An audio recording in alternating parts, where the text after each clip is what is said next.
of a chassis, and we said, "What's a chassis?" I thought, what the hell is a chassis? So I Googled it. So I didn't know anything about fleet management. But I do understand food insecurity. Rescued food is heavy in carbs and sweets. Unfortunately, that is not our healthiest item to provide to our community.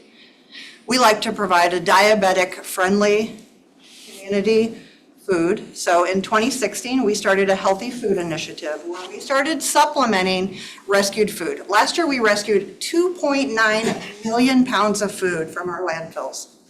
Food is the number one thing in our landfills. 24% of what's in our landfill, leftover food. Now, I'm throwing a dinner party. I love getting a fresh loaf of bread from the grocery store.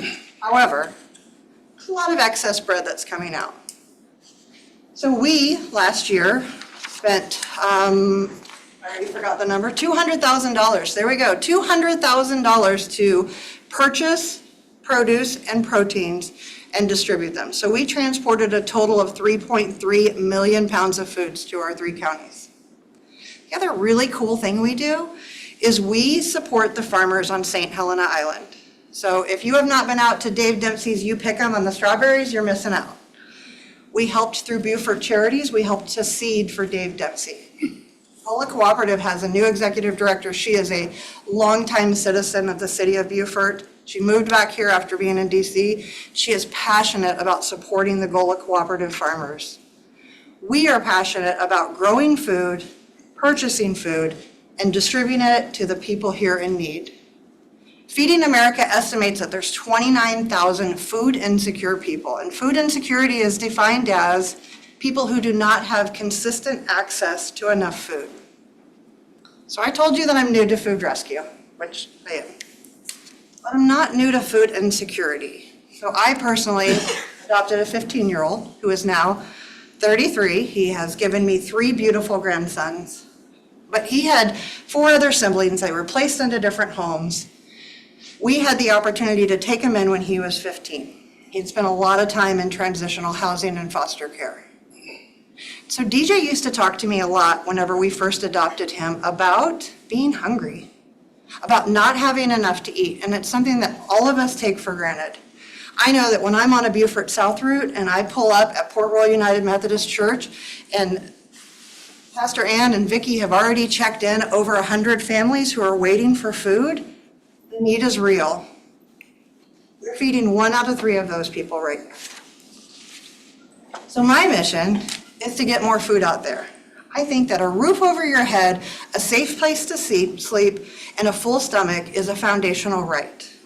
We spend money on clothes, we spend money on transportation, we spend money, you better have a phone if you want a job in 2025. At the end of the month, the thing that people are scrimping on is food. People are going hungry. You cannot work, you cannot go to school and be your best person if you are hungry. And I think we would all agree that, and most of us take it for granted. So I am on a mission, as is Second Helpings, to provide food for people. So how can you help? Number 1 is funding. We are very grateful for we received a grant from the city of Beaufort this year to help with our Healthy Food Initiative. It requires funding. Funding more food.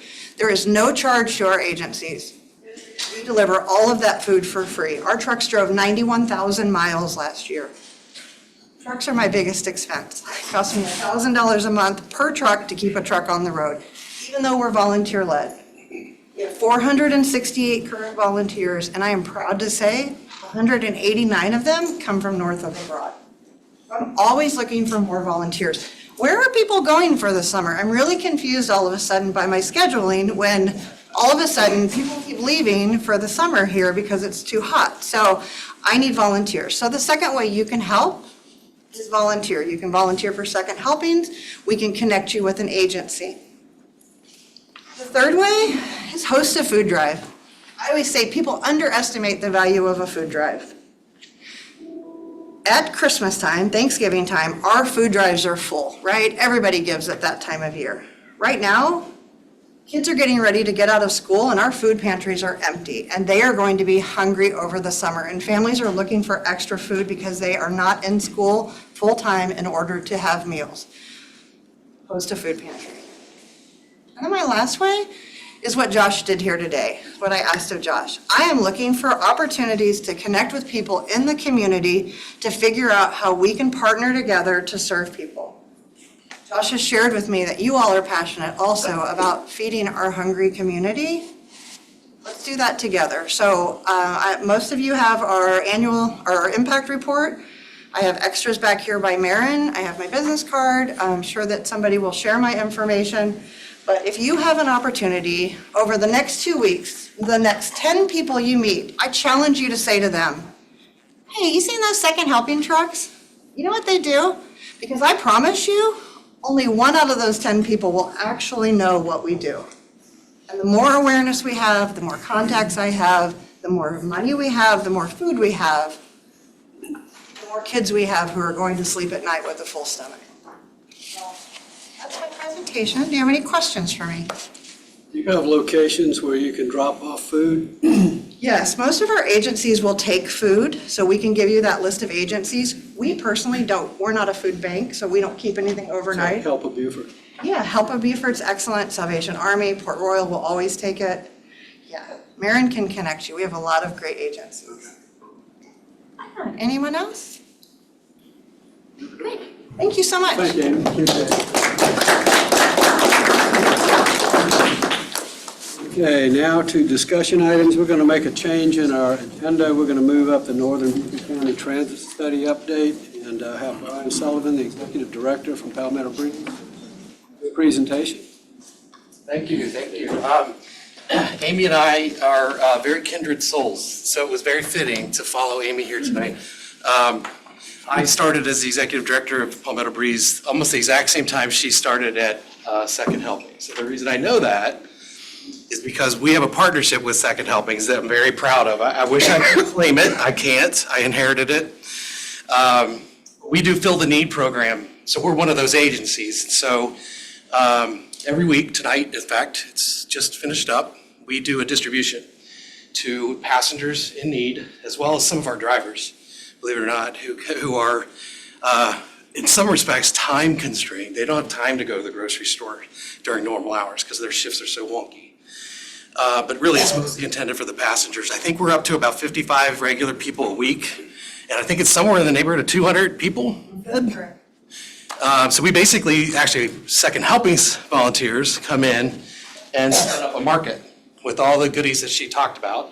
We try to limit the sweets, but they love the sweets, so it's hard to limit. But I just saw Mary, the coordinator of the Fill the Need program tonight, and she sends her best. And it's an incredibly unique program. I've been in public transit since 1995, and there is nothing like that anywhere. So when I learned about it, when I first got here in 2018, I was like, wow, this thing is awesome. What a great help, and really very proud of that, Amy. So great organization. Behind me here is a presentation put together by our consultants. We have a consultant, RS&H, out of Savannah. We've used them before, so we're familiar with the consultants, which is great. They were retained by the Low Country Council of Governments, who's our planning arm. We do not have planners, to conduct a transit master plan for the north of the Broad. A similar study was finished in 2020 south of the Broad. So we have some history there with Palmetto Breeze. And neither the project manager nor Stephanie Rossi, who many of you know, could be here tonight. So sorry, you're stuck with me. I'll do the best I can to fill in for them. You can go ahead to the next slide. Thank you. Tonight I'll talk a little bit about our status, where we are at the project, public engagement results, what the existing conditions summary turned up. Give you a little bit of a primer if I have time for transit strategies, kind of how they're developing the strategies, and then talk about our goals, objectives, and move on to next steps. Switch to the next slide. So here's where we are. We are about 2/3 of the way through, essentially. We've done project initiation, obviously public and stakeholder engagement over the early winter, collecting all the important reports, source information. January through March was the existing conditions and needs assessment period, where the public survey results, the public survey ended in January, so those results were tallied. And then they started the development of the goals and objectives that we'll talk about tonight. And so we're basically at the point in the study where the consultants are putting together the alternatives, basically things to be discussed amongst the stakeholders. All of you are represented on this stakeholder committee. And obviously talk financial strategies, how can we pay for it? And then there'll be a second round of public engagement, which I think that's going to be a very robust public engagement period because the timing of the first one was a little kind of suspect. It was in the wintertime, kind of Christmas time. So I think this engagement period is going to really be where the rubber hits the road. You can go to the next slide. So the engagement that they employed was in-person community events to the extent that they could be there. Social media, we used a lot of that, some print media, as well as outreach through stakeholders. There were stakeholder meetings, two of them so far. And then they put together ambassador packages for the stakeholders, which was very popular. So it gave them sort of a toolkit to take and talk to people, try to drum up more public survey response. I always tell people if they ask me what I thought about the engagement period, that in summary, there were no real surprises to me. It was kind of what we thought, kind of confirming that. Safety, top concern, which would come in, basically be a standard anyway. Regional connectivity, again, not a surprise. Beaufort and Port Royal, this area doesn't live entirely in its own little silo. The need to balance between desire for high frequency and regional connectivity. And you could also add cost, because the more frequency, the more expensive it is. Environmental sustainability, obviously a huge part of life down here in the Lowcountry. Support from the local workforce and tourists is important, obviously to drive ridership. Obviously dealing with congestion, reducing vehicular traffic, and then focus on underserved areas, which is really where public transit does its most important. Next slide. So existing conditions, you can go ahead again. They pulled every plan they could think that was relevant, basically that's current or even moderately current. Federal, state, and local plans. You can imagine basically all the things that were kind of identified from the public engagement are the things that are listed here, things to be addressed. On the next slide, basically they put together a matrix. You don't have to try and read it. Purple is federal studies, the blue is state, and the red are all the local plans that are out there. Obviously, studies that you all have done are included, of course. So basically kind of give the consultant, who's a third party, a better education on what's been done, where were the plans in the past, and how should that support this plan for the future. Not a surprise, you all have seen this probably 1,000 times, but I wanted to include it just to kind of give everybody a perspective on the growth here that we've experienced. It's obviously pretty high. This is countywide, so not just north of the Broad, but clearly we've grown a lot, and that is sort of the basis for the study to begin with. That's where the need for the study came from. This to me was not surprising, but it was interesting, very interesting statistic. This came out of the Beaver County 2040 comprehensive plan, I believe. And you have almost an equal number of people who leave the county for work, and this is countywide, leave the county, and then an equal number that comes into the county each day, generally. And the rest, about 50% or so, 48%, live and work in the county. So it's an interesting challenge that not every place has. So you've got transportation needs of some kind to get out of the county, and then you've got transportation needs to get into the county, all happening every day of the week. So these are the key takeaways of the existing conditions study. Still growing, that luckily, the major destinations are concentrated in the urban, what we call urban centers. But we do have a disparate population of people who are going to have the highest propensity to take those. And then the density and land suitability will shape basically what this plan is going to look like. So you're not going to have big buses going out to more rural areas, for example. That's going to be something served with some other different version of transit, perhaps. And then what I mentioned, the inflow and outflow of the employment. It kind of underscores the importance of it's intra-county too, in some respects, but inter-county transportation connections of some kind. How those all get implemented, that may not be all phase one. It depends on what the the alternatives analysis turns up. So our goals and objectives, there's 5 main categories, so 5 goals. And again, not surprising at all. Enhance the quality of life and protect the environment. Be accessible for all, which is a lofty goal. Support economic growth and development, safe and secure, and be efficient and financially sound. So these are basically under each category, there's 2 objectives. So we worked with the stakeholder group to kind of keep it tight so that it's a little bit easier to accomplish.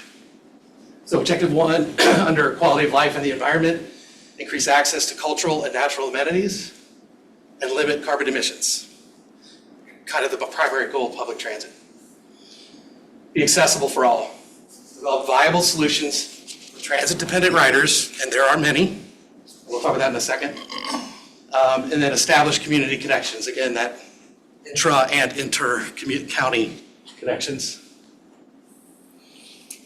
Economic growth, you got to support the workforce, first and foremost, but you also have to provide service for visitors, which is good to hear that because it's part of the lifeblood of the Lowcountry.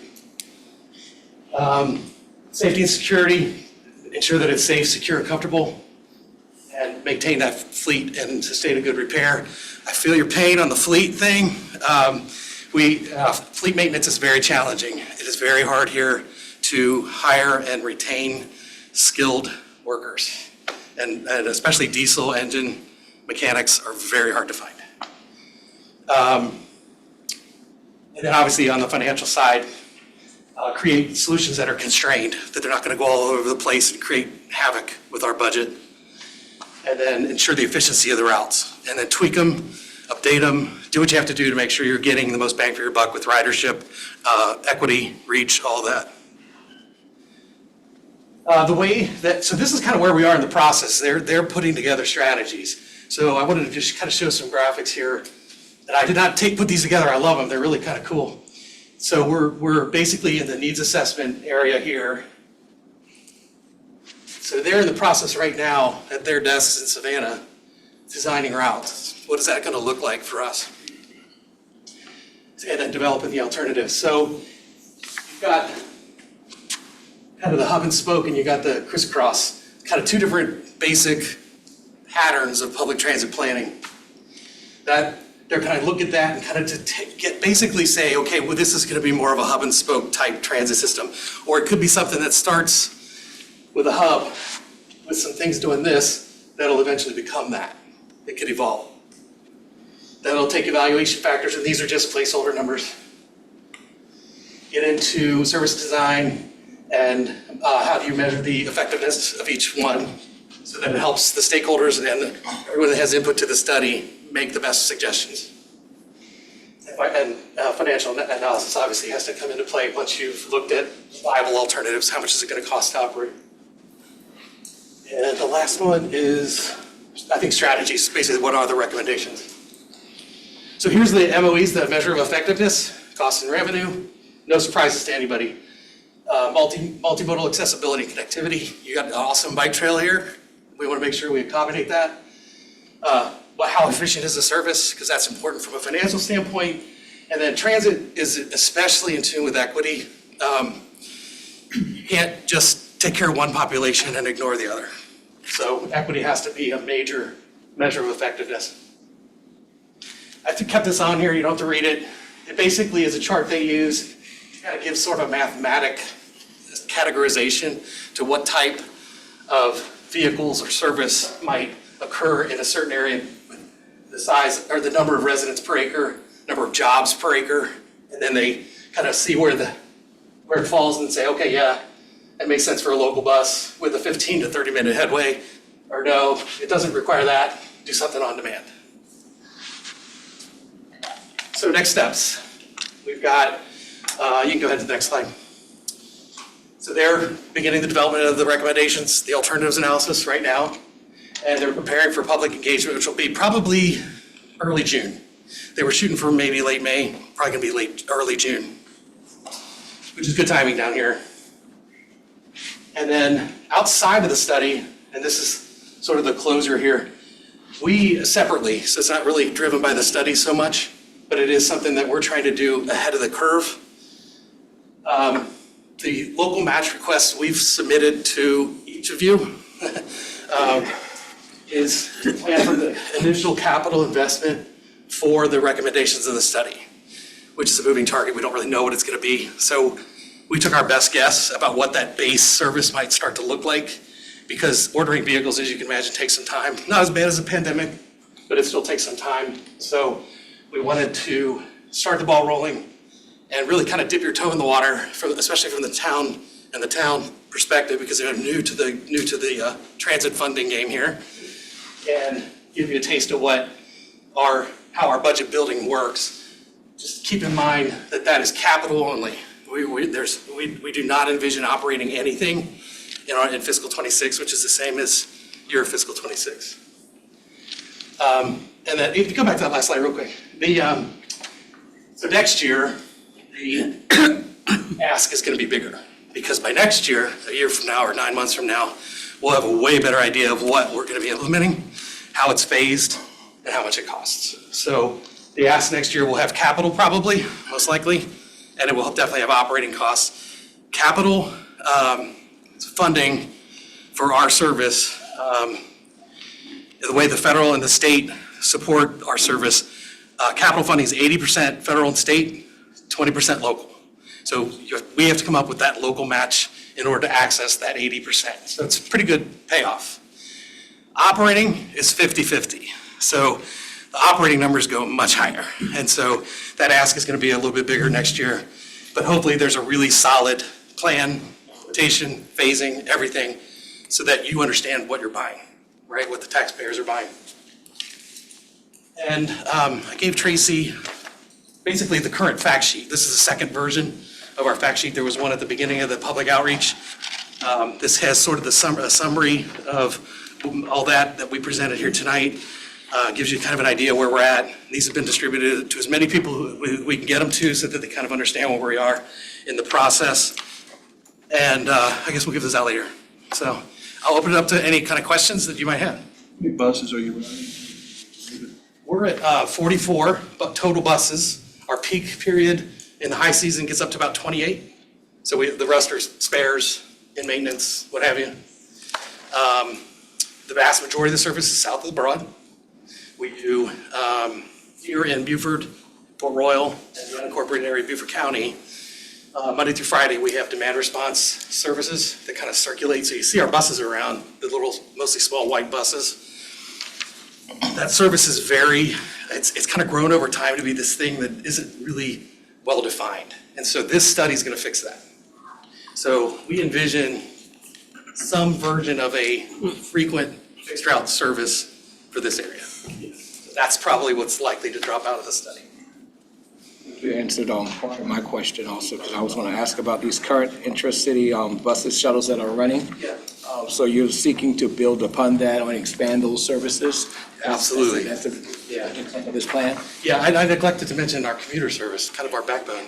I can see the forest for the trees. Now, those So shuttles that's been are- around for 40 plus years. Are those shuttles cost share or are they courtesy transportation? All the commuter service, there is a fare. There's a fare in Bluffton. We envision a fare here. It's a low fare, $1 per trip. We don't envision it being much more than that. The trolley service on Hilton Head, and this is an equity question, trolley service on Hilton Head is fare free. It's very successful. It has a very high ridership. Those fares are paid right by the town of Hilton Head. So the town pays those fares, basically pays the fares in advance, because technically it's published with a $1 fare. So that we can be equitable across all route services across the area that we serve. And where do you find the schedule for these local shuttles? PalmettoBreezeTransit.com is your best bet. Breeze Trolley has its own website, and the Bluffton Breeze in Bluffton has its website. I'm not sure exactly what we'll do here. It kind of depends on what the service looks like, but it'll probably have its own unique website.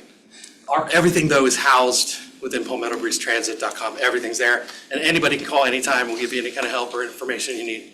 Is it 24-hour service or are there? No, it feels like it. The commuter services start, the drivers actually get in their buses out in the further rural areas. They get in their buses about 4:30 and usually don't get out of their bus till about 7:30, 8 o'clock at night, depending on where they are. Our Beaufort commuter bus is a shorter day, thank goodness. But the other services happen in the middle of the day. The trolley service on Hilton Head goes till 10 and 11 on Fridays and Saturdays.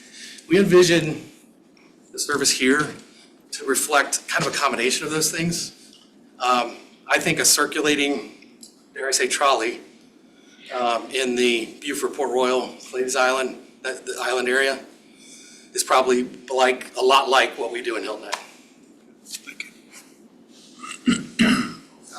Great presentation. This is about the bus stops along the routes. I'm actually here for another agenda item, but, so I grew up in Beaufort, and then my sibling invited me to Portland, Oregon, so I ended up living there in the 90s for 6 years, rode my bike all over. Great transit up there. When I lived there, they had the #1 transit system in the country, they said. You could rob a bank and get away on the bus, they said. Wow, encouraging that. But the downtown was all free. Yeah. They had bus stops all over the place. 5th and 6th Avenue was like a ballet, the bike malls, and then cars were allowed for the most part, just bikes and buses. But my question would be, since they had an abundance of bus stops, I guess it's a two-part question. Do we have a scarcity of bus stops just right, or too many? And then and that's one part, and then the other part would be, we're real welcoming in the Low Country, so say you want to not get off at this bus stop, but you want to get off between two bus stops, would the driver allow that, or? Good question. I would say, if anything, we have a scarcity of bus stops. So our commuter services, we have 6 routes every day, 362 days a year. There's not a single signed bus stop. Everything is pre-planned. It's almost a little like a van pool. We tell people where to be, when to be there, and we pick them up. So there's no signage for that service anywhere. We have bus stop signs for Palmetto, the Breeze Trolley in Hilton Head, and we have bus stop signs for the Bluffton Breeze in Bluffton. We will have bus stop signs and hopefully amenities in Beaufort and Port Royal. It's a fixed route service, so it's got frequency. So when you have a commuter service, it's 1 in the morning and 1 in the afternoon. So do you really need a bus stop all over those places? Not really. It'd be nice to have them.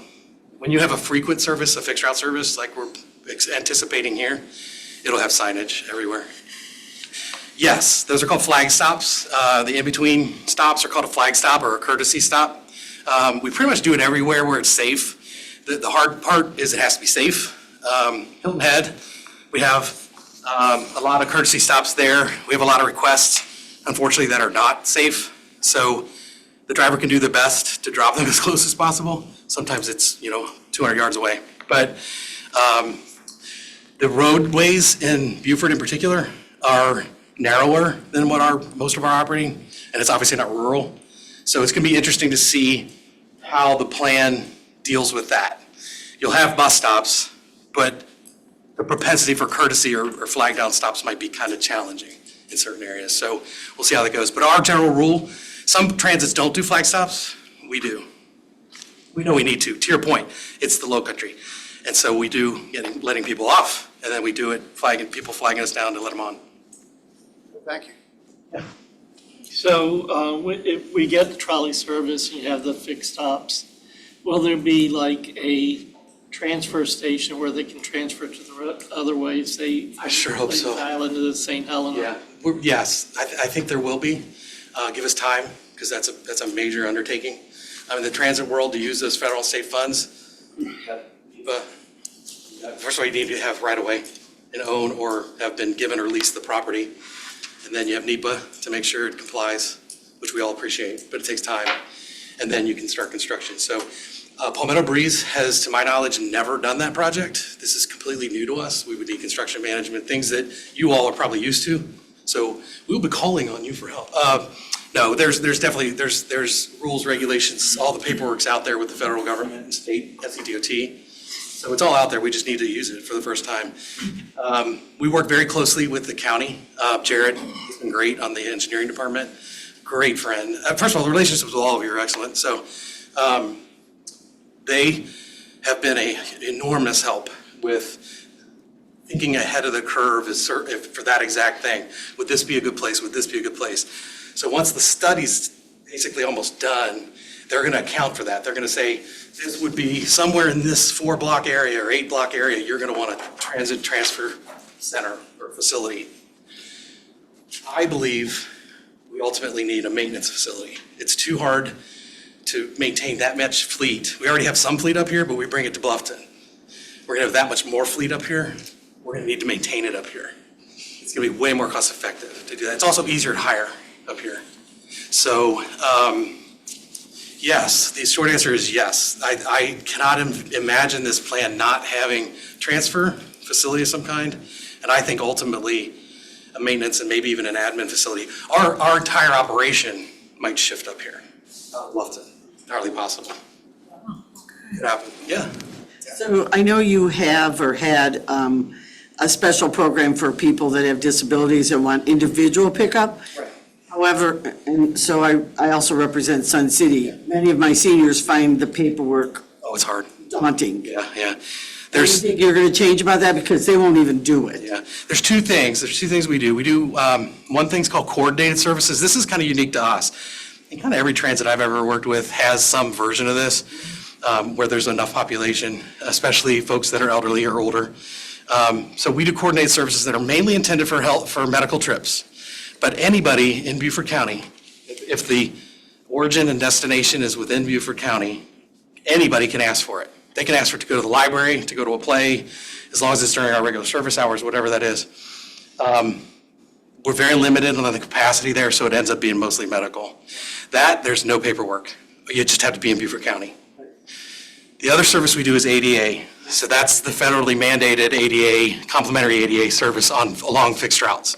So right now, our fixed routes are Bluffton Breeze, which goes out towards Sun City, the trolley during the high season in Hilton Head, and then our Walterboro Works, which is a small circulating fixed route up in Walterboro. So those three services have a mandate to do ADA service.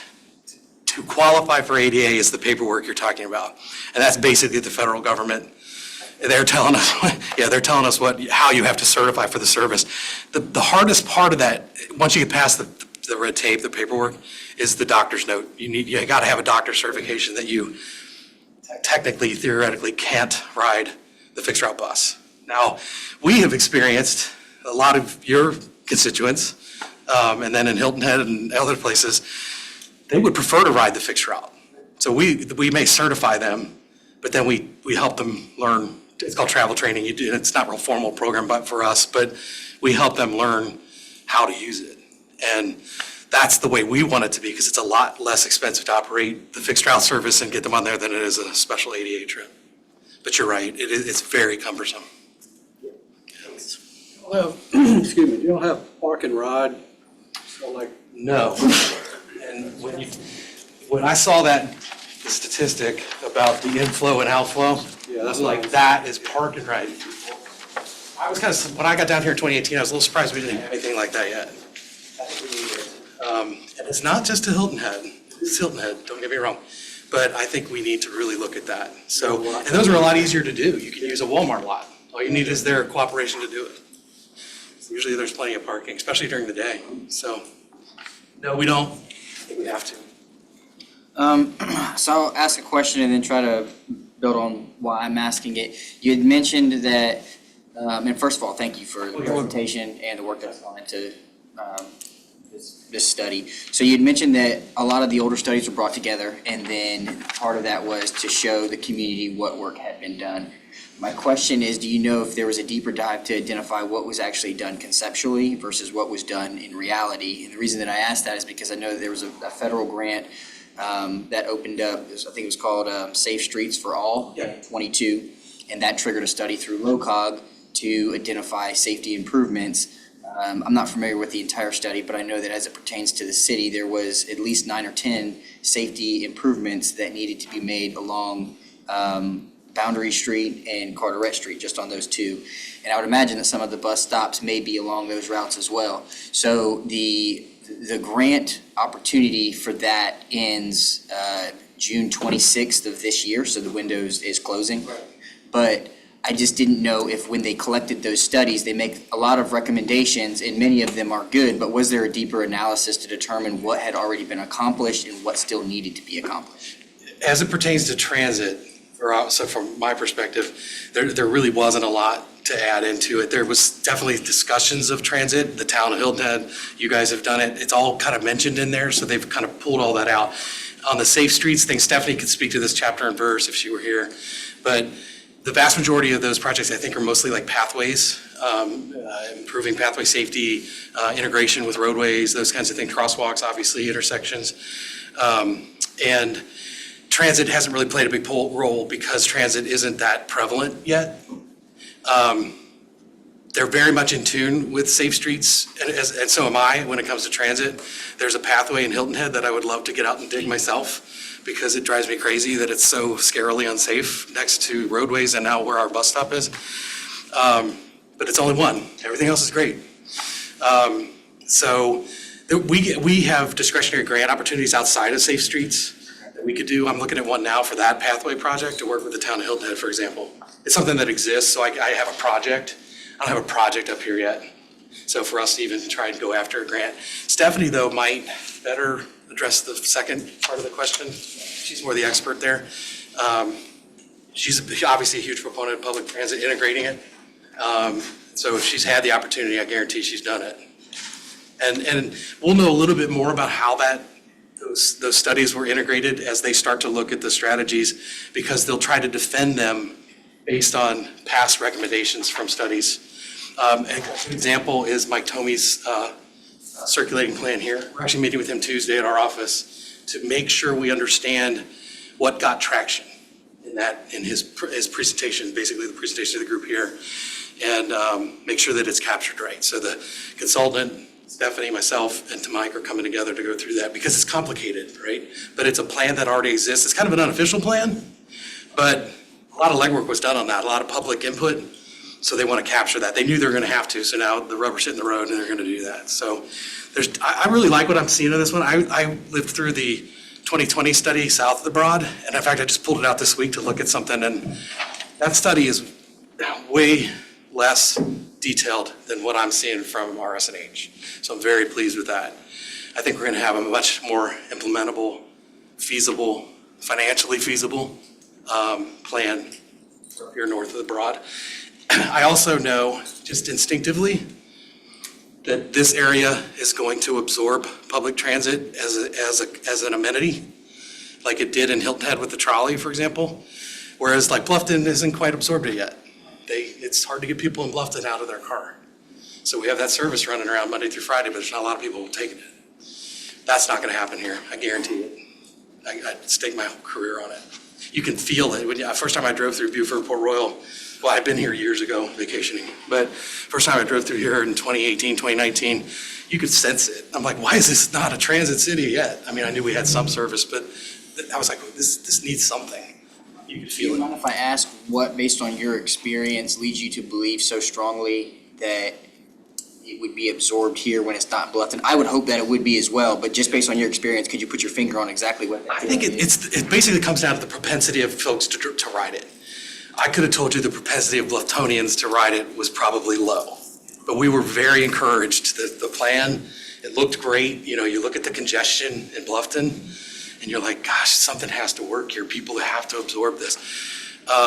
So and that we took sort of the build it and they will come approach, and they just haven't come. We have a handful of people that ride it all the time. They love it. And those are almost all transplants. They come from a bigger city. They're used to public transit. They understand the maps. It's hard. We also had, we have switched sort of our marketing. We still market to Sun City and the older folks, but we're switching over to Spanish-speaking individuals in Bluffton. There's huge pockets of that community, and we have been so primarily English. We have things in Spanish, but we just hired a marketing manager who's bilingual, and she's fantastic. So she's going out to those communities and welcoming them. It's a cultural thing. We have just not been good at that. So that's going to help us in Bluffton for sure. And it's going to help us here too. I was gonna say the same thing. The Yeah. lessons that you learn there that carry over to here are beneficial. Oh, definitely, definitely. Yeah, I pray that service continues. So we're talking to the town of Bluffton about that, but it will. I can't see it not. But we have got to find riders for that service. I don't think that's gonna be the challenge here. I think if anything here, it's gonna start, and it'll probably be fare free for a little while. And within about 4 or 5 months, people are gonna be saying, we want Sunday service, we want to run earlier, we want to run later. You just feel it here. I hope you're right. Well, thank you for the presentation. It's very informative. Yeah. How do you, I know you're coming to Beaufort County for a financial request. How do you determine what is the funding ratio for municipality versus county? Great question. Do you have 2 hours? I'm going to get you at our finance. No, we'll try to keep it. So you take, basically, we build a budget from the ground up. What does it cost to run, basically this year, what does it cost to run what we're doing now with the additional capital that we're reaching out to the 3 parties for? But that's just capital. So the rest of it is all operating. The costs have gone like, and so the dollar amounts are much higher than we're used to. And the way it works is in urban areas, it is divided by population. So the population of Port Royal, the population of Beaufort City Beaufort, and then unincorporated Beaufort County north of the Broad. That's how we determine the percentage of the capital local match to ask for. That was very simple, it was very easy. South of the Broad, same calculation, population based. So Bluffton's paying more than they did before. Hilton Head's actually paying less because of that, but we've asked them for extra monies because they benefit from it and they've granted some of those, so it's good. And then unincorporated Beaufort. That is entirely population based. The rural service, so the commuter services that we've been doing for 45 years, that is population with a added formula of ridership, which is a good thing and it's a bad thing because the ridership is predominantly Beaufort County, so it drives, not only is the population higher, it drives the number of riders up too. So Beaufort County gets more of that share for us to request. Hampton County is lower population, but very high ridership. So it goes like this, even though they're smaller. And it's unfortunate because their budgets are tight. I mean, real tight. So we've been talking to them since January to try and work through our request. We've done it way earlier this year than we've ever done it because we knew we had the North of the Broad study and figured that out. And then we had, really was driven by Hampton County because it was their request to come in earlier and talk through the rural match. So I have a follow-up question. So you're talking about capital, which to me means new things, new vans, new whatever. I'm talking about operating too. Yeah. So you're going to have 2 requests? It all comes together, but it's broken down. So the counties will be broken into, I think it's 5 parts for Beaufort County. So you've got capital north of the Broad, capital south of the Broad,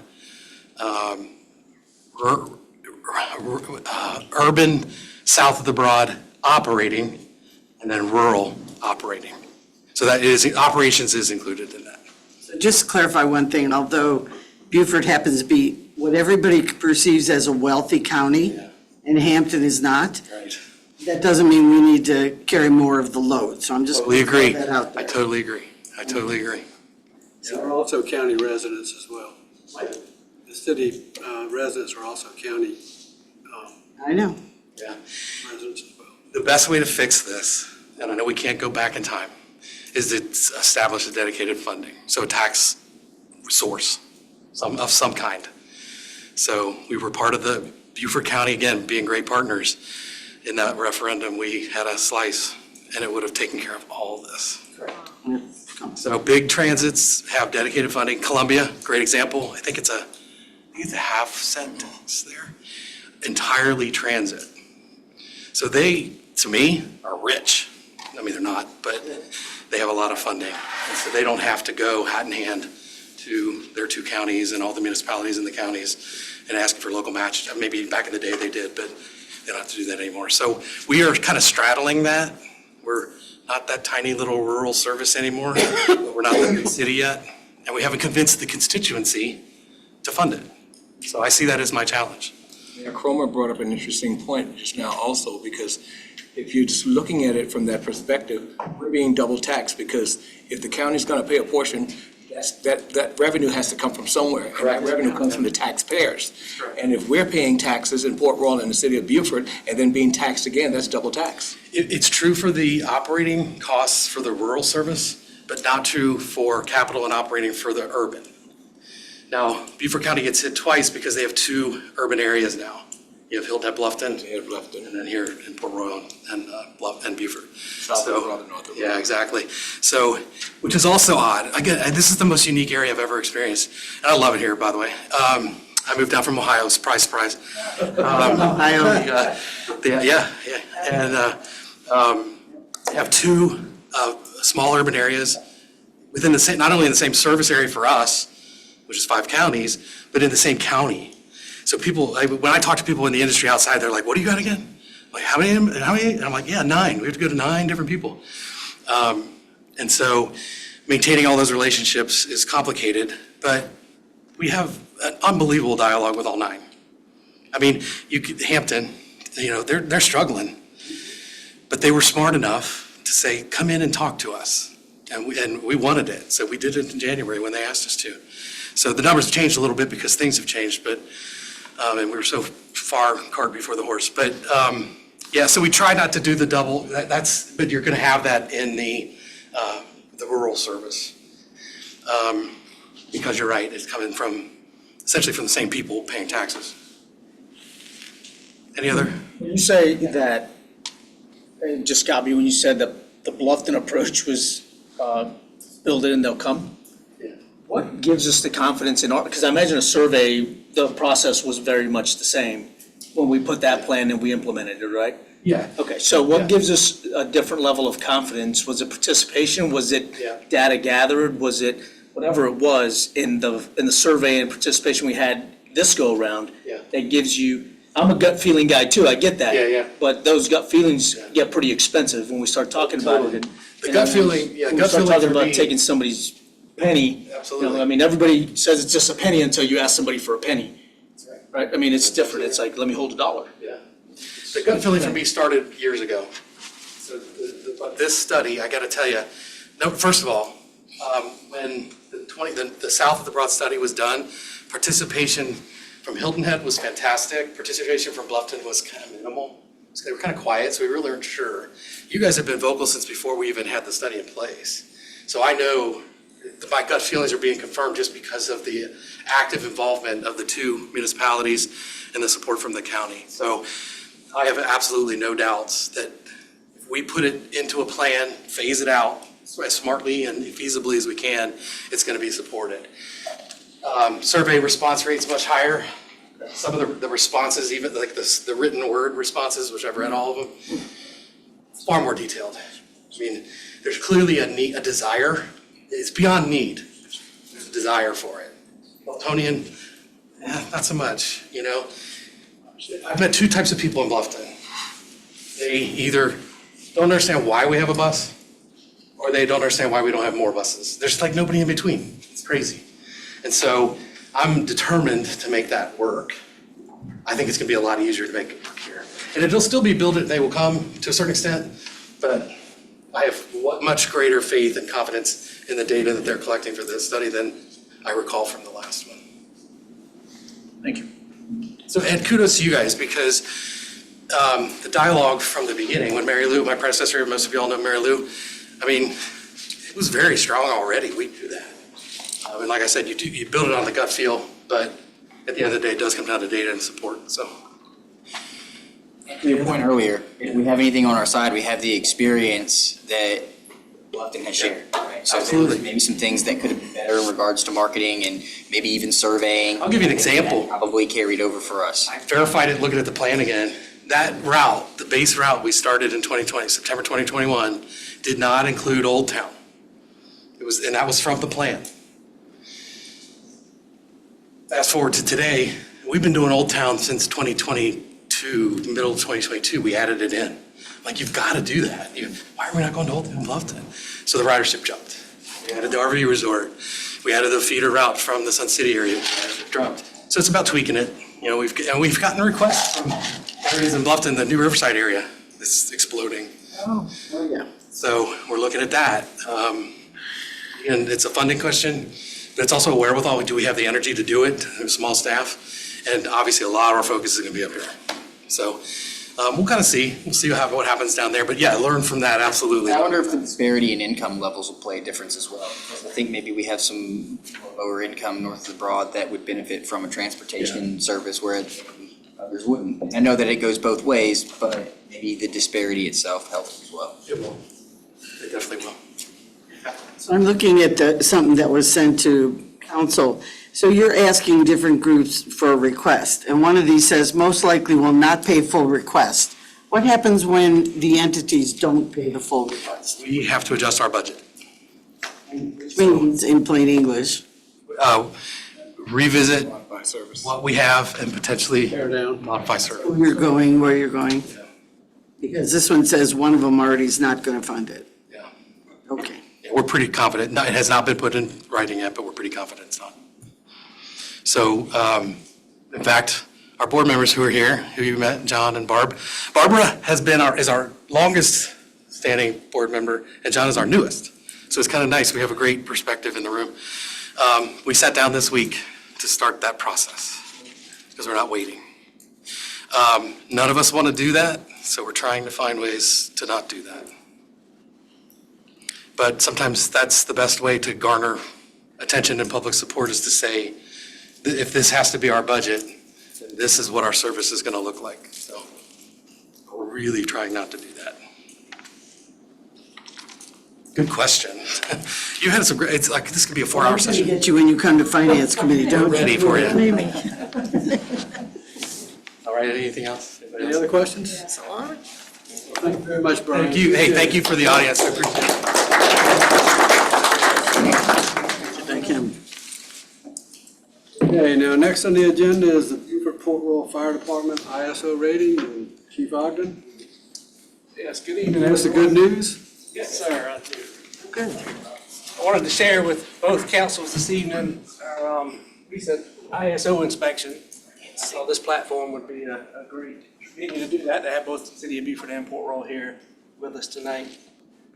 Sean, sorry. Next slide for me. A quick overview of what ISO is. ISO is the Insurance Service Office. It evaluates communities' fire suppression capabilities. So they use a rating scale. 50% of the evaluation is the fire department itself. 40% is of water supply, and 10% is of dispatch. Beaufort County Dispatch does a great job every year for us. They serve all the fire departments here in the county, so they do good on their rating. Beaufort Jasper, this go around, did well for us, a little higher than last time. Van may be the only one who remembers this, but the building that was torn down at the port always gigged us on our ISO rating because it didn't have enough water, didn't have enough fire hydrants. When the Safe Harbor, whoever it was, tore that building down, that ISO rating. The second part that helped us is Beaufort Memorial Hospital. They had the medical plaza next door to them that was under service with fire hydrants. So when they added the daycare, we had them out of fire hydrant there. That helped eliminate that off the list. So we got almost full credit for the water supply. And then 50% of it's the fire department. I'll go into more detail on the fire department shortly. And then there's 5 extra points that was added to the score for community risk reduction, which is our public education, our fire inspection programs that we do every year. So based on the community's evaluation scores, when ISO comes, they give you a rating from class 1 to class 10, 1 being the best, 10 meaning that you don't even meet their minimum requirement. Our last inspection in 2017 was the first time we got the class 1 score. And our re-inspection in 2024, we remained a class 1. So we're one of only 498 fire departments in the nation that have a class 1. And what that means the lower the class, the better the rates are for homeowners and businesses in Beaufort Port Royal on their insurance premiums. So we did the best job we can do to save them money on their insurance premiums with that class level. Next slide, please. So this is a little blurry, I apologize. We haven't received a full printout of the inspection. This is an online portal where we can dive into and look at our grade, but our grade is a 92.61. Anything above a 90 is a class 1. So we're a couple of points ahead. You can go to the next slide, that's fine. A little bit of breakdown of what that looked like from 2017 to 2024. For the fire department, the 50 points, we had 42.61 in 2017. We were 41 out of 50 in 2024. And what that means is they evaluate structure fire response in a 12-month period of time. In 2017, we had 17 of those that they evaluated. In 2024, we had 82 of them. So obviously, the more times you go, the more room there is for error. We had a little over 2,600 calls in 2017. We had over 5,000 in 2024. So of those 82 structure fires, units may have been on another call. They may have been at a public education event. They may have delayed their response time a little bit because of the increase in call volume from 2017 to 2024. So in ISO, I relate it to getting your IRS taxes done. You sit there with your accountant and they start plugging in numbers and they know all this verbiage and talking, and at the end of the day, they get to an end goal and you know what you get back or what you have to pay. Our inspection is somewhat like that. They take all of our numbers, all our response time, all our training, all of our data, they put it in a formula, they spit it out and say, this is where you're at. So with all that, we only lost a few points with what I call a tremendous increase in call volume and response over the past few years from 17 to 24. So how do we keep that moving forward? We get evaluated every 5 years. It was delayed because of COVID. That's why it went from 17 to 24. But normally it's every 5 years we get reevaluated. So we're planning now for the next evaluation 5 years from now. We'll continue with our training, equipment, the response like we continue to do now, our public education and inspections. One element we're going to explore a little more when we get our detailed report, because our ISO inspector pointed this out to us, is our ladder company response. As you all may know, we have fire engines at most of our stations, and we have a ladder truck at Station 2. That ladder truck in ISO's eyes serves as a fire truck and a ladder truck. It serves both roles. So you don't get full credit for both roles. You only get full credit if you have a ladder truck dedicated just for ladder company response, and then you have an engine company there with it that responds as well as a fire engine. So there's 3 whole points that they identified for us that if we were to start to slide down in our grade, that we could pick back up by exploring an option of adding an engine company with that ladder company at Station 2 and not doing a dual service as we do now. We'll explore those in more depth, but I wanted to share that information with both councils and thank both councils for their support. If it wasn't for the joint fire service we have in Buford and Port Royal, we would not be able to provide that Class 1 service at the reduced cost we provide to the citizens in both Buford and Port Royal. So thank you all for your fire department in both the city of Buford and town of Port Royal. Thank you, Tim. Any questions about any of our ISO information? Yes, sir. A question that I don't know, real quick on what you just talked about, ladder company, engine company. In the ISO rating, would it be the same if you had a ladder truck dedicated to ladder operations and a quick response vehicle dedicated to medical calls? Or would that second vehicle need to be a fire engine? Because obviously your ladder could serve for ladder truck operations, fire, and then your quick response could be dedicated to just medical. Or is it pretty strict and a hard line that it has to be an engine? As we'd asked that same question, it has to be an engine. To go a little more in detail, what it can be is a split crew. We put 2 on a ladder, 2 on an engine, have 4 at that station, and they identify that as a working engine and a working ladder. But the quick response vehicle does not count in their equation. The medical calls with the quick response vehicle for that counts. Where that helps us in ISO is when we went back to call volume, over 5,000 calls, 75% of the calls we go on are medical calls. If we have that quick response vehicle at that medical call and not that fire truck is in the fire station ready to respond to that structure fire. They get there faster. We give full credit with ISO, and those calls happen, and the quick response vehicle is covering those medical calls for them. Yes, ma'am. So congratulations on your great rating. I'm going to go find out what Buford has. But what's ISO stand for again, since I flew past, you flew? It's the Insurance Service Office. They're a company now owned by Verisk. Thank you, Bought them out. No, I meant all of our fire districts. So all the Yeah, we have 5 fire districts, so yeah. Yeah, yes, ma'am. They have all the ratings. Leestown, Burton, Bluffton all have their own ISO ratings. Actually, when the inspector comes, they usually do a group of us at one time. Oh, they do? I think they did us, Bluffton and Hilton Head the same week. They've done us most recently. Okay. Any other questions? Any of the others received the Class 1? I don't believe there's anyone in Beaufort County that has a class. Maybe Hilton Head, but I'm not 100% sure. Really? You had to throw that out on me? I am going to ask. I got a little I can't just say this for certain. Maybe you can elaborate. Could have bought an too, but I extra think some- bus for us to throw you under there. I I think run us over. some of the issue in the rural areas is the water supply. You know, you don't have a hydrant everywhere, so you gotta have a tanker truck, whereas maybe in a city, you have more hydrants or closer proximity. Rural areas out Sheldon, St. Helena area that don't have the fire hydrant support we have, and closer to the municipality has a harder time getting the water supply green.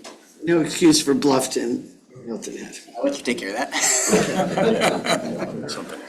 I gotta start. Make you aware of it. Thank you. Thank you all.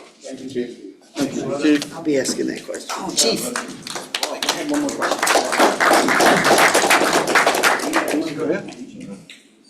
I was just gonna ask Chief, real quick, do the insurance companies naturally factor in the ISO rating, or is that something that the individual homeowner has to tell them when they're trying to get insurance? Most insurance companies use ISO. Not everyone uses them, so someone should ask if you use them. If your carrier uses ISO, just to make sure. 95% of them use them and already have that built into the equation, but as a homeowner, I would double check with them. Thanks. Okay, next on the agenda to discuss is initiatives to encourage growth of entertainment options. And Councilman Scaletti, you want to kind of open it up? So being a homegrown Beaufort resident and a young father with 2 children and a representative of a pretty vocal group of citizens who I often hear talking about entertainment for young families, and I know that we provide a good bit here, but there's room for improvement, and it's a conversation that you hear kicked around all the time. In the city of Beaufort, our last strategic session, we actually identified an entertainment district as something that we wanted to work towards implementing in some way. And the reason that we wanted to put it on here tonight is to try to talk about maybe what a collaborative effort would look like, and if that is, simply structuring an ordinance that offers tax abatements in some way or some incentives, and then identifying some kind of mixed-use entertainment district, or, several of them in strategic areas.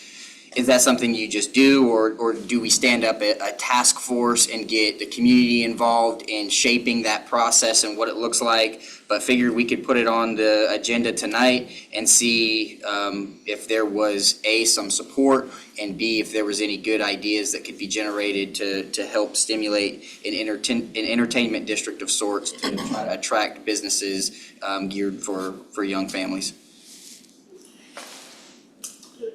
Have you talked to? We didn't really identify an entertainment district for that type of entertainment. It's more of a nighttime entertainment, correct? That's what we had talked That about. was a downtown thing, it's different. Yeah, but I think there was also We had talked some about, significant discussion over yes, we had more talked, entertainment venues for younger adults Yes. and for teens. right, not a district, but we had talked about identifying, trying to get incentives for that, but we really never did a district for it.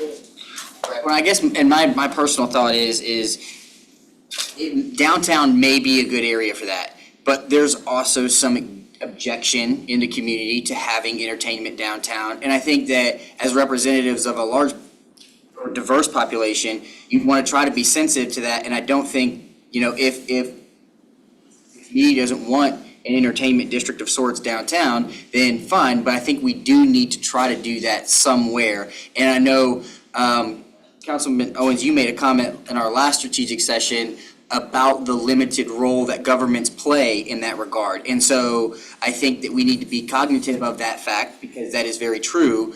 And it is going to take the public sector, the private sector, and it'll be a collaborative effort if this is going to be successful. So I think understanding where those boundaries are is a very important part of this conversation. But what I wouldn't want to do is I wouldn't want to restrict it to just one area, and then if for some reason there was objections in the community that prevented that from taking off, that it just became nothing at all. And I think that's kind of what we've seen. And here, we have smaller businesses that are kind of spread out through, say, north of the Broad, and it's hard to keep those afloat. But if you have a district, an identified district, where maybe there were several options within a walking distance, or we can maybe utilize the trail and kind of incentivize redevelopment or reutilization of some of the properties that are vacant or underutilized now, maybe that's a part of the discussion. But that's the idea of putting it on the agenda tonight, is just to kind of see if there's support and maybe what that would look like. I think we probably should poll our high school students, and we have, 2 high schools here, Bridges and Beaufort High. That's within the city limits of Port Royal and. Battery Creek, that's outside. We're talking about in our municipal. They serve the city residents. Oh, they do, okay, so Battery, there you go, that's even more. Just polling those kids also and getting some ideas from them also. And if you went to a subcommittee or something, involve those students. And if maybe there's a youth council that's established, and that could be something for a youth council to kind of iron out and form.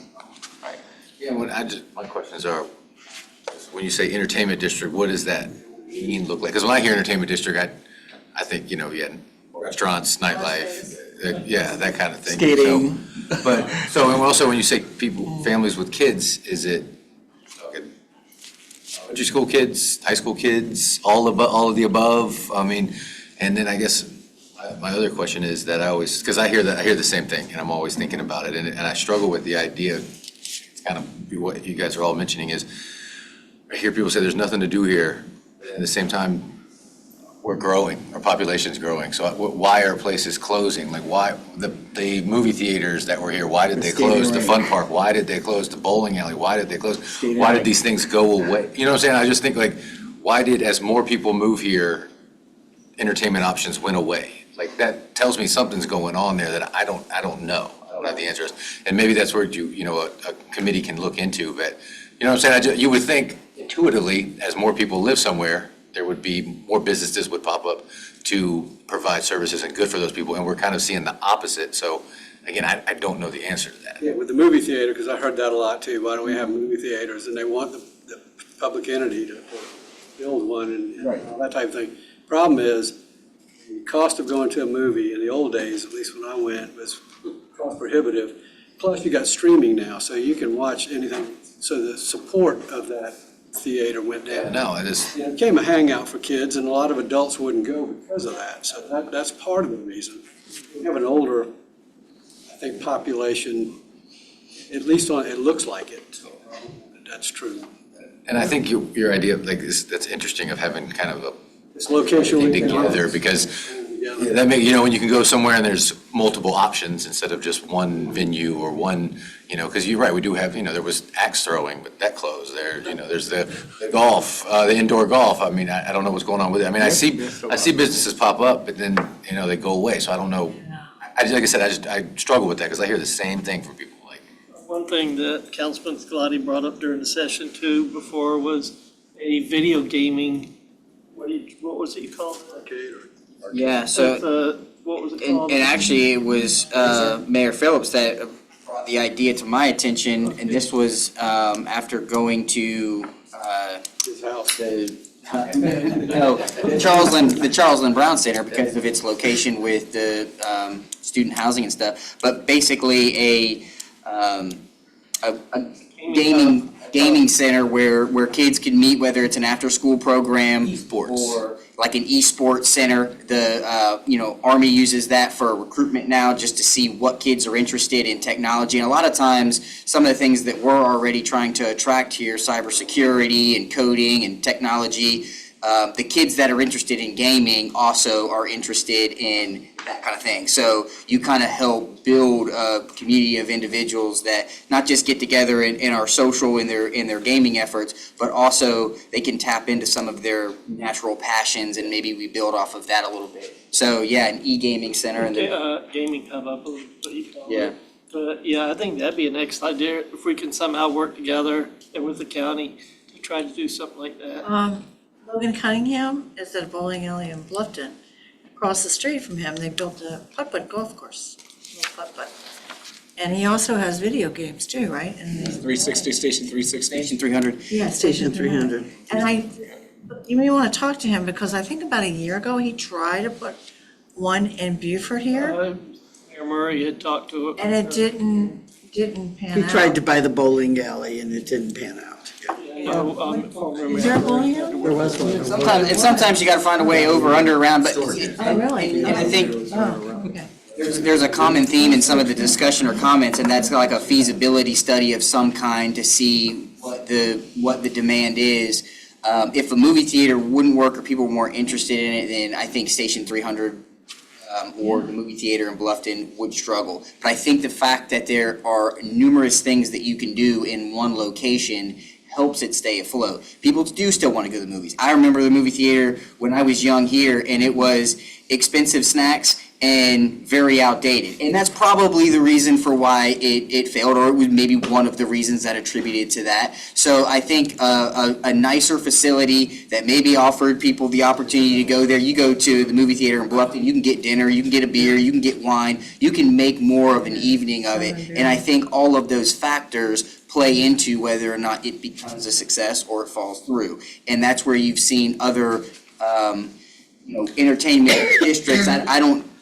I guess there's several definitions for what that could look like, but sometimes the local government's part is restricted to, say, an ordinance that offers tax abatement for 5 years, or a true streamlined process to incentivize some of the permitting and get people through that, to show support for entertainment businesses, or allowing alcohol where sometimes communities would restrict that in bowling alleys or movie theaters, allowing that. And I know that there's always the concerns of whether or not it would be abused, but I do think that really truly does add to whether or not it is a success or not.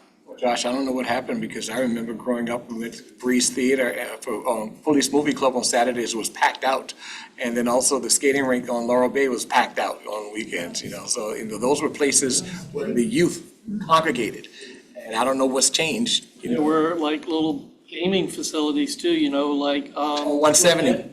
Well, even on Boundary Street, there was a place for the pinball machines and the video game arcades. Well, I do think, before with that in this conversation, I like having that youth council idea. Personally, I think that's got to be a key part of it, actually having kids involved in the conversation, because a lot of times when these conversations come up, you can find yourself, there's nothing wrong with it, but it just saying, well, we used to have this, we used to have that, I remember this, I remember that, and I don't know what a 13-year-old wants to do nowadays. I guarantee you it's probably different than it was in the 80s and 90s, and so like having actual youth involved, I think, is really important, in that if we're gonna start making decisions about what we want to attract, and kids are gonna like this, it's like, well, we need to talk to kids about that.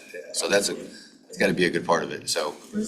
And what they want to do nowadays, I don't know. A great place to start is every high school's got their own student council. I mean, we just get in there and ask those principals, those heads of schools to fish this for us and start collecting a little bit of data before we kind of jump into the pool that way and start really dedicating time to it. Are we just doing high schools, why not the middle schools? Sure, we can do all the schools. It's just what it is. We have built in, I guess, pseudo governments inside those schools that we try to teach those young men and women. And we can use their ideas. They already meet on a monthly basis, and they can help us with that before, like I said, we get into something that, because once the community hears about it, then we're gonna owe everybody something. And we gotta be prepared for that. And like Kevin said, my kid's 13. I don't know, I honestly don't, I'm like, let's go to the movie, buddy. He's like, you can drop me off at Station 300, Dad. Like, I mean, that's what it is, and because I don't think like that anymore, so that's why maybe those places went out, because we're a generation of instant gratification, where they can do it all right there, so that matters, but I do think that there's something to be said about the rest of us that want a place like that, to start kind of developing that type of culture again, that sense of community again, where you did see your friend in the line of a movie theater, and a lot of conversation happened there, so, I like it, man. I think it's already there. We just have to reach out to the schools and ask for their help. I'm pretty certain that they'll jump at the idea. They would love their kids to be involved with something that's coming to the area. I just think we have to reach out, and we have to be bold about it for them. I don't speak for the whole council, but I'm pretty sure that we would all, everybody that's got kids up here, and anything we can do to bring those more up, we're all for it. I mean, we're never gonna not be about that. So, my input would be, I think, and I hate to be like that, because I hate when it's just like, whenever there's a problem, it's like, well, let's stand up a committee, but, and with that, but I do think with something like this, that probably is appropriate, putting some sort of committee together or council together that really studies it and looks at it, because, again, I don't have the answers of what kids want to do, where do you do it, and how do you fund it, and how do you attract it, and all that. So that would be my insight would be, I think that's probably a good place to start, is putting up some sort of joint, ensure that we, get public input, get public people on, and bring the kids into it, and let that kind of be the starting point.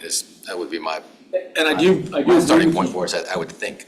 I do agree with you, Josh, that at a certain point, we as a local government, our role is to provide a framework and then get the hell out of the way and let entrepreneurs do their thing. And I think that's gonna be the best way, but we will owe our communities that. Use a framework on how we can help this and encourage it, and then just kind of supervise as it goes, or Scott and Van supervise as it goes, and then send a county administrator.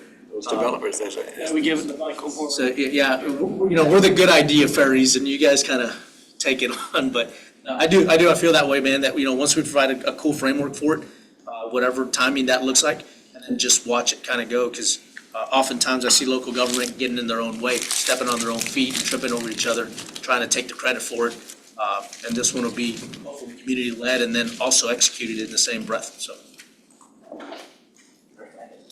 I just had a brief comment, if I may. Absolutely. So yeah, the expression "we're better than this." I remember on a tennis court, when I heard that guy say it, and I was kicking his butt.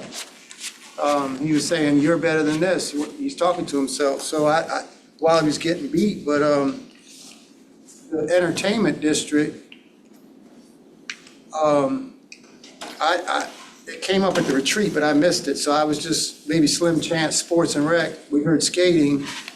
I was just hoping sports and rec could be a part of this. Probably not, but it could be. But we are better than this. We got cheated on the tennis center. Some people can't even see it. Some people don't like tennis. I can't help you. Some people don't like pickleball, but pickleballs took off. But so I just keep in mind that Beaufort, that Beaufort, no, it's alive and well. We just say no, no, no. And then a tennis center, it would thrive. Excuse me, it would have thrived. That ship sailed. It would have thrived, but you would have had to manage it right. I mean, I've seen private clubs go bankrupt when I was traveling. I went to one and it was not there, it was gone. It was my first time there. I didn't know. I said, "Oh, you went bankrupt," or whatever, management, it could be any. Heck, the one in Memphis closed down, which had a lot of history. The Memphis Indoor Racquet Club, and some outdoors. But enough about tennis. But the Beaver Drive, I mean, we can have it. We're not, the sports. We're saying we're not taking away from this other stuff. This other stuff, just add it. So, and I know it's not the easiest thing in the world to get some traction, but I thank the council member for the entertainment district. To your point, in terms of sports and stuff, Josh and I met with Rob Wells, who's about sports tourism. If we could get Burton Wells to be a first-class facility for softball, baseball, auditorium, volleyball, whatever, you can attract tournaments, and that would bring a lot of money. I know, because my grandchildren are in the travel baseball teams. And I know how much money we spend, following them around on the weekends. We talked about that. This is a great place because Beaufort's a destination. And so if you come and you have a tournament that lasts 3 or 4 days, they may stay a week because, hey, there's so much to do. They go to Hunting Island, they do this, they do that. So The people who love sports, they find the sport they love. They love it here. They love the sports. But I don't know how to describe it. I grew up here, so. Well, it's interesting because I think that the traveling tourism affects us in a couple of ways positively, because one, with people traveling in, a lot of them travel on a bus, so you don't have all of the different vehicles coming in. Two, they're tourists, so they're going to, by nature, support a lot of the infrastructure that we already have in place, i.e. restaurants, retail, hotels, whatever it might be. But then it also adds an element to the quality of life here for the residents who may have children in traveling sports already. So I think that it provides benefits for us in numerous ways. And even though I know it's not the diversity in our economy that we generally think about it, because we generally think about it in aerospace or manufacturing or something of the like, it is a diversification inside of the tourism sector itself, because it brings a different kind of tourist than what we're used to when we have families come in for graduations or whatever. So for us, I definitely think it's an avenue worth looking at. And like the mayor said, we met with some community members who were interested in basically establishing a group of neighbors to do just that, to look at what was previously proposed for Burton Wells, what the opportunity is there. I happen to take an economic development advanced course in Columbia that same day, so I shot back really quick to get here for the meeting with the neighbors. But in that meeting, and I don't think that it was meant to play out this way, but it just did, a lot of the conversation actually centered around sports tourism, and one of the individuals that was there was a council member from Rock Hill, and they've set themselves up to kind of be like the capital for this. And so, Michael knows that, yeah. He's from Rock Hill. BMX and all the other stuff. so he gave me his card and he said, you guys orchestrate it to where you come up and check out our facility. We'll give you a tour of our facility, and then maybe you could see what would work in Beaufort. So maybe that's an opportunity for us to kind of look at what opportunities exist in Burton Wells, and then go to Rock Hill and take a look at their facility, and then. They have a velodrome. Yeah, I was just gonna say, we need a velodrome. They got all kind of crazy We stuff. talked about this for Burton Wells, we talked about this for Buckwalter just today. Really? Oh. Yeah, okay. sports, sports was Room on, at Burton Wells. what? I think you got the room, got what, 300 300? and something. Oh, yeah. Well, and Eric Brown's got some plans for that. It just doesn't happen in a minute, because what's the underlying factor? Money. If you ever have a referendum for capital improvements and you put a little sports thing on there, I guarantee you'd have a lot of younger What do you people. thought about putting Parks and Rec on there, dedicated millage? I mean, we've talked about all this. That's what keeps young families here. Workshop coming up on that. Oh, I'm sorry, he's right. We have a workshop, May 8th, 11 a.m.? Yeah. 11 a.m. at Bluffton Library. All of you are invited. It's to talk about Is it 11? our referendum. 11? 11 a.m., Bluffton Library, May 8th. We're going to talk about, should we do a capital referendum, and what would that look like? A little bit of transportation, what other capitals? So you're all invited, everybody. We'd love to have you. Appreciate that. So what with this for tonight, what are we thinking?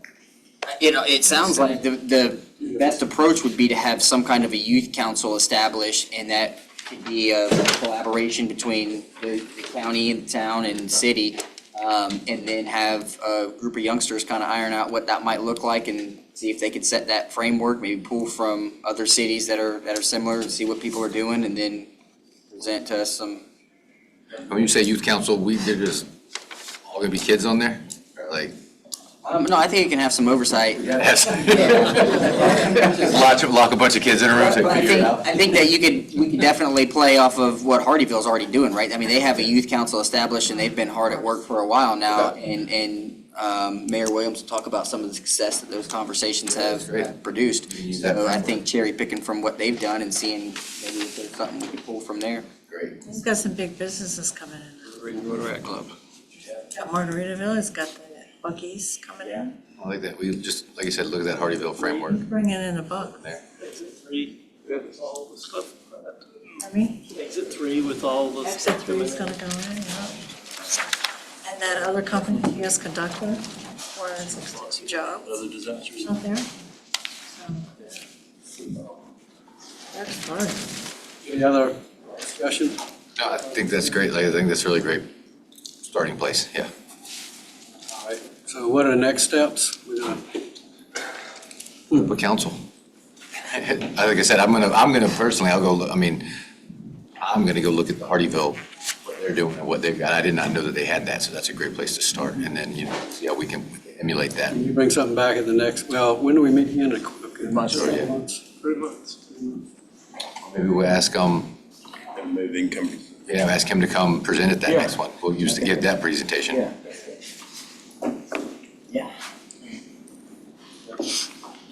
I won't drag this out forever, you know?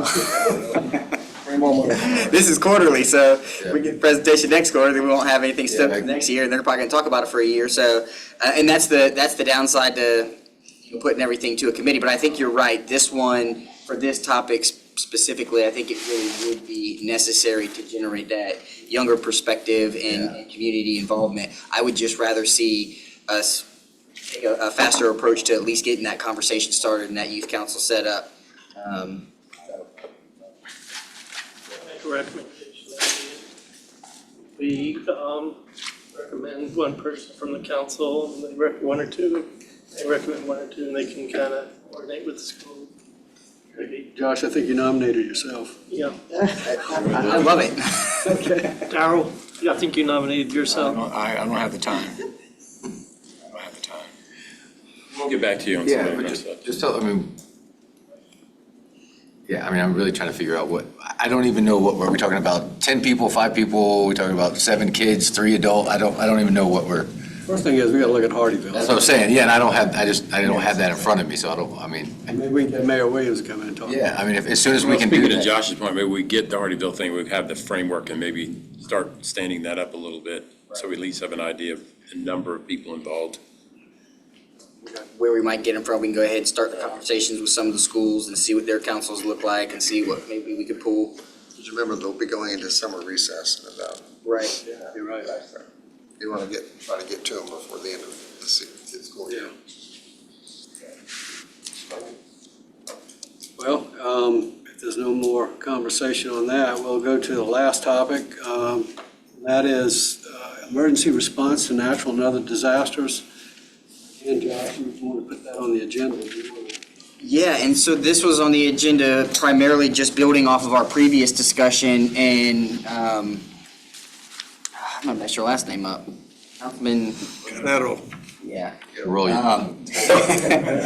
You made some really good comments to this end, which is one of the reasons why I wanted to bring it back up, because I agreed with what you had said in regards to a lot of our community members are willing to volunteer, not only themselves and their time, but their assets. And in a state of emergency response, I think that we could generate some kind of a list of resources that we may be able to pull from to kind of bring the community involved and involve them in our emergency response in some way. So I don't know if we want to build on that conversation, but that was kind of the idea of putting it on the agenda tonight, is to maybe take that to the next step in preparation of our season coming up in the end of the year. Yeah, I mean, I feel strongly about a civilian, citizen-led emergency response team, because it alleviates a lot of pressure for other entities. Now, one of the things I think we didn't discuss in detail was how that affects our utility folks and what those authorities look like when we start to move around the battle space, is what it becomes when it goes into an emergency response mode. I think we just got to get better acquainted with that and what it looks like for a framework of an essential chain of command on a reporting entity to who within the municipalities. Once we draft that, I mean, it's not a real hard thing to do. There's going to be some liability stuff that those individual business owners or equipment owners will have to kind of sort through. Lawrence is going to hate me for just saying it so flippantly like that, but again, just talking with folks and understanding what they're wanting to do and how they're wanting to contribute, I think that desire is there. Again, without a framework of what that looks like, without having seen it here, I don't know if, I think this is a longer term project than we're giving it credit for, just to put those things together, because we do see a lot of a different type of disaster here. I mean, we see big trees come down. And if anybody's ever tried to fell a tree before, it's not for the faint of heart. I mean, it can really do some stuff. And when you start putting a tree on a power line, a Dominion guy gets really upset with you for real reasons, right? Mainly for your safety. So I think once we kind of iron that stuff out, and see what that looks like, where our limitations are. And I'm not a committee guy, so that's not gonna come out of my face, but I think I can take some of that and draft some of that up to see what it looks like, reach out to some entities, and then maybe at the next meeting we have, maybe show what that kind of looks like. If it looked like, I know there's communities around this nation that have those, that already have them in place. What does this look like? How does that fit here? Does it suit us and our need? And then again, what are the key stakeholders? Who are they? And what can we do with it? Is it gonna be worth it? I know it'll be worth it. I know it will be, because we have a community that can help. It is one of the big issues, this is the risk manager coming out of me, you gotta worry about the liability. Absolutely. Volunteers, so you have to explore that. Absolutely.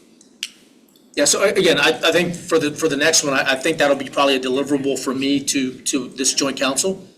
Just to show kind of a pseudo framework of what that is, some of the liabilities, some of the maybe obstacles that other municipalities face when they were trying to kind of implement these, and any success stories that are there. Maybe we can recreate that in our own version, because again, low country weather is a little bit different. It's a lot of bit different. A hurricane is very different here than it is in South Texas, and they both get hurricanes.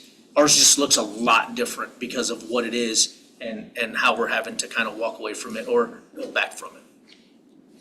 I think that's an excellent point. And then to prepare for the next meeting and show what that framework might look like, but take our time doing it. This will push into having individuals who are volunteering and not necessarily covering your liability the way that you should, or not coordinating with your utility companies the way that you would need to in order to make everybody, or allow everybody rather, to be effective. It's a noble effort, right? It's a noble idea. We just have to be purposed with it, so that way when we do, and I say when we do, I'm confident we can put it together. And it's deliberate in its delivery, so that way it sticks that way. And again, the biggest, our fire chief, our police chief, they're gonna be our biggest critic. And we're gonna have to invite that, because they're the ones that are assuming the entirety of that liability. It's gonna be on their shoulders, and I can appreciate that. And, so we'll lean on them heavy for that also, once we kind of see what it's gonna look like, or kind of pseudo look like. Again, I mean, without considering that, we can't just walk into this flippantly and say, yeah, we can do it. You'll have to coordinate with the county's emergency management. Exactly. That will in effect become an additional resource, and those resources are built into the operations and response plan. So they're going to need to come to the table with us if we I think we talked. those volunteer. We talked through that a little bit last time on kind of what those authorities would look like, and, because we were just spitballing that last one. Again, this one will be a lot more deliberate, where, like I said, that'll be a deliverable from me to this joint council on kind of what a framework like that would look like, what the work would look like, the workload for us to start piecing that together, because it's not a tomorrow thing. It's gonna be, it's gonna be a long-term kind of project, but once it's in, it has to be deliberate, and it's got to be delivered with a level of confidence from our emergency management folks that have trust in that they would be willing to say, hey, call Mitch and his guys and activate them at this point, and they give them a set of authorities, and then they kind of move on that with some deliverables and some reporting required on that, and maybe some county supervision or some city municipal government supervision. So I think when we get there, again, we have to be deliberate about it.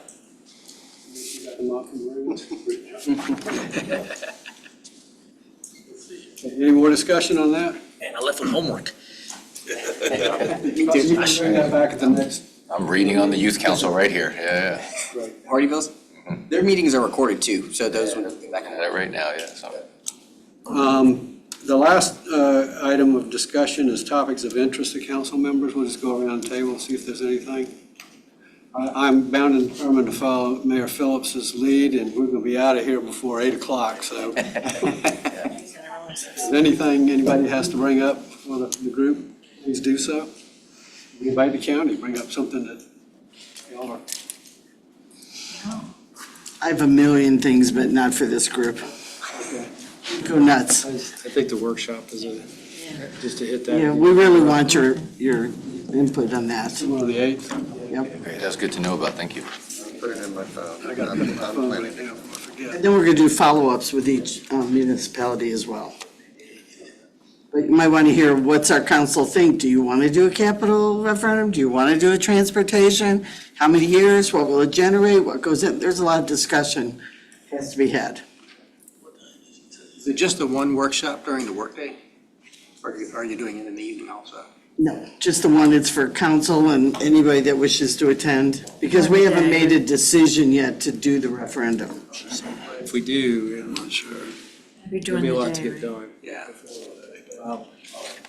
And is the intent of the workshop to discuss what different sales tax options exist and then what the We've kind of differences in gone each are? through that, We did that, and I think our council was leaning towards the capital right. sales Capital. tax. The only thing that was the hindrance last time on that was the time frame, right? They can do it for 7 years instead of the 15 or, It was 10, they wanted 15, and we, 15, it went to 10. yeah. Well, if we go capital, the Capital, it max has to is be 8 7 years, or 8, yeah. max. Capital opens up a number of Five. options. Yeah, it gives you To flexibility. include parks and rec, transportation, infrastructure. I'm not gonna be able to make the meeting, but I just want to give you one. So sorry. I just want to say one thing about it, though. If they do the where transportation in, if they don't make Revolt Road clear on what they want to do, pass on the side of the Broad, because the residents here made it clear that they do not want Revolt Road messed with. We want a 4-lane, they can, clean it up and everything. But as far as 2-laning and traffic circles and everything else, everyone I've talked to has told me, no way.